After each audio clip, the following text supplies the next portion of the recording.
Having fun is psychologically and neurologically beneficial to learning. When students and teachers play, the brain produces a concoction of happy chemicals, namely dopamine and endorphins. Oxygen levels even increase. When there is an opportunity for collaborative risk and reward, learning is far more likely. The novelty created by play also helps students' brains catch and hold on to the material more efficiently. For those reasons, games should be considered for use when appropriately reinforcing a desired objective. Here are some great games to use in English or foreign language classrooms that will enhance learning and make your classroom a certified fun zone. But you have to be okay with noise and a little organized chaos. Vocabulary. Many high school English teachers have implemented word-building games like Scrabble, Boggle, or Bananagrams. Consider putting students in teams to play games that require specific skill sets like these, so those who struggle in that area do not feel unduly stressed during what is intended to be a fun learning activity. Scrabble and Bananagrams could be helpful in teaching and reinforcing spelling and recalling multi-syllable vocabulary words. Just remember that these games can be very difficult for bad spellers, so go ahead and make using the dictionary legal. What's it going to hurt? Boggle is similar, but only require players to create 3 or 4-letter words. The trick to this game is that students have to think fast. Balderdash can be a lot of fun, and students will learn vocabulary words without even realizing it. They will also practice creating credible definitions based upon word parts and the sounds of the words. A twist on Balderdash, Crazy Words is a game that you might not have heard of before. Players are given a card with a word on it and several tiles to put on their tile rack. The tiles are used to create an inventive synonym for their word. Then, everyone's cards are mixed up and displayed in the center of the table. Players look at each other's synonyms and vote on what real words they think the synonyms apply to. This game is great for discussing why a nonsense word sounds like it might have a particular meaning. Scattegories was a popular party game in the 90s that you may have forgotten about. A letter die is rolled, and a topic card is drawn. Then each player creates a list of words for that topic that start with the letter on the die. Points are given for words that nobody else thought of. Literature review. Headbands is a fun way for students to review and discuss characters from literature studied in class. This game was intended for play, where every player wears a headband across their forehead. A card is placed in the headband without the player seeing what's on it, and the other players all shout out clues to help the player guess what is on the card. This could easily be done with 2-4 teams if you want the whole class to play. To use it as a literature review, create your own cards with names and settings from the literature your students have studied and go from there.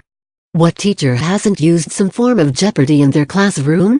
But if we're honest, most of us have worked into the wee hours of the morning creating questions and a perfectly aligned Gamboard, old school, on a poster board or chalkboard.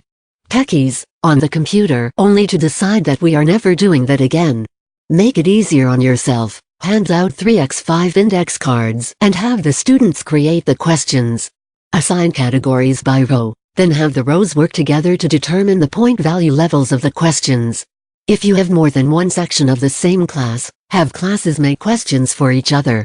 Creativity and higher level thinking. Dixit is a game in which players are given a hand of beautifully illustrated cards with very creative images on them. Upon a player's turn, the player becomes the storyteller. He or she selects one of their cards and without showing it to the other players, creates a clue, could be one word, a sentence, a cliché, a song, movie, book title, etc. Then each player selects one of their own cards that they think best matches the clue and passes it to the storyteller, also without showing it to the other players. The storyteller shuffles them, then shows them all, and players cast votes, guessing which card belonged to the storyteller. Points are doled out accordingly. There is a board with player pieces, bunnies, and there are several expansion packs. To play the game in a pickle, each player is dealt 5 cards, then 4 additional cards are placed in the middle of the playing area in a plus shape with the arrows pointing away from the center. Each card has a noun on it. On their turn, each player will place a card from their hand onto one of the cards in the plus sign. The word on the card must be something that can either fit inside or is larger than one of the outermost cards in the card formation. The player who plays the 4th card in a stack gets to keep the stack. The directions encourage players to be creative, think about multiple meanings of words, and consider both conceptual and logical fittings. There are even directions for how to challenge an answer and vote on it. Codenames require students to work cooperatively in 2 teams, red and blue. 25 cards, each with 1 word on it, are placed in the center of the table in 5 rows of 5. Each team selects a spy master. The 2 spy masters share a coded card that identifies which cards represent red spies, which cards represent blue spies, which are bystanders, and which card is the assassin. The assassin is the equivalent to the 8-ball in billiards. Spy masters take turns providing their team with a clue to identify their spies. Clues can only contain 1 word and the number of cards to which the clue applies. The goal is to be the first to correctly identify all of your team's spies. There are several variations of this game, some of which use picture cards rather than words. Quick filler games. If you are the type of teacher who wants to keep all your classes on the same page and occasionally find yourself with 5 to 10 minutes extra in your classes that move a little more quickly than the others, the following games can be used as quick gameplay that is still relevant to your content. Most of us remember the thrill and excitement of the Scholastic Book Fair setting up in the school cafetorium, and right in between the price point of your favorite Little Apple book and the Puppy Dog bookmark was the Mad Libs collection. You will probably also remember having to ask someone what an adverb is. More recent Mad Libs do have the hint, word ending in lie. These can be so much fun to do with a class. They review the parts of speech in a non-threatening way, encourage creativity, and often result in belly laughs, which are not often heard in most high school English classrooms. You could just have the class call out words, pull names to give words, or even have the books or photocopies out for students to use if they finish assignments early with a note on the cover not to write in the books. Take it a step further and create an enrichment activity in which students create their own Mad Libs using a text they recently studied, an essay they have written, a lesson that was taught, or a current event. You've probably played catchphrase before and can see how it could be easily adapted to classroom play. Divide the class into 2 teams. Turn on the catchphrase disc or purchase the game as an app on your mobile device, and a word will come up on the screen. The team will select a clue giver who can use verbal clues and physical gestures to get their team to guess the word.